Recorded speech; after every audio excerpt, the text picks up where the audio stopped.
Breaking news. ఎవరిన్ని దుష్ప్రచారాలు చేసినా అమరావతి నిర్మాణం ఆగబోతున్నారు మంత్రి నారాయణ.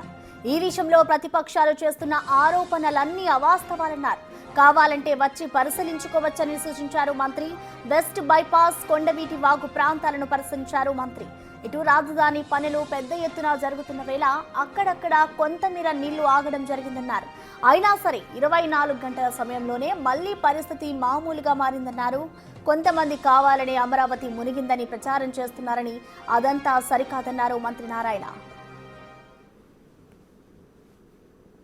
రాజధానిలో ఎంత వరద వచ్చినా, ఎంత ప్రాబ్లం వచ్చినా ఎటువంటి ఇబ్బంది లేకుండా ఉండేందుకు నెదర్లాండ్స్ వాళ్ళు చాలా చక్కగా Kondaveeti Vagu, Palavagu, gravity canal 3 design చేశారు.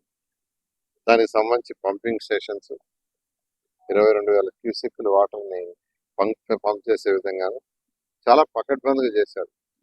అంతేకాదు 3 రిజర్వాయర్లు కూడా పెట్టారు.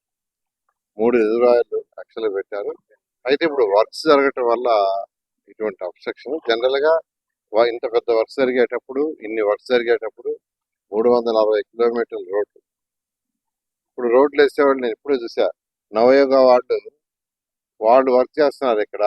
వాళ్ళు కూడా కొండవీటి వాగు మీద రోడ్ వేసేసుకున్నారు. నేను ఇప్పుడు చూశాను. ఇప్పుడు అధికారులు చూపించారు కొండవీటి వాగును బూట్ చేసి అవతలకి పోయేదానికి వాళ్ళు రోడ్డు వేసుకొని ఉన్నారు. అంటే అప్పుడు నీళ్ళు కాబట్టి యాక్చువల్గా వాళ్ళు ఆ విధంగా చేసుకున్నారు. అయితే వర్షాలు వచ్చే ముందు అధికారులు దాన్ని తీసేసి ఉండాలి. వర్షాలు వస్తాయని తెలిసి ముందు జాగ్రత్తగా అధికారులు అది తీసుండాలి. అది జరగలేదు. అందువల్ల యాక్చువల్గా చిన్న ఇబ్బంది వచ్చింది. అంతేగాని అమరావతి మునిగిపోద్ది, అది పోద్ది, ఇది పోద్ది అని అప్రచారం చేయడం తప్పు. ఏదైనా ఉంటే రండి, వచ్చి చూడండి అసలు ఏంది. ఇప్పుడు యాక్చువల్గా బైపాస్ చేశారు, మొత్తం నీళ్ళు వెళ్ళిపోయినాయి. 24 hours లో పోయినాయి. వాడు బైపాస్ చేసిన 24 hours లో. నేను అసలు ఇప్పుడు చూసాను, ఇప్పుడు చూసి ఆశ్చర్యపోతున్నా. వాళ్ళు యాక్చువల్గా కాంట్రాక్టర్లు కొండవీటి వాగు మీద రోడ్డు వేసుకున్నారు. ఇంక రోడ్డు వేసుకుని నీళ్ళు ఇటుపోతాయి వెనకబాక. కాబట్టి ఈ కన్స్ట్రక్షన్ పీరియడ్ లో ఇటువంటివి ఉంటాయి.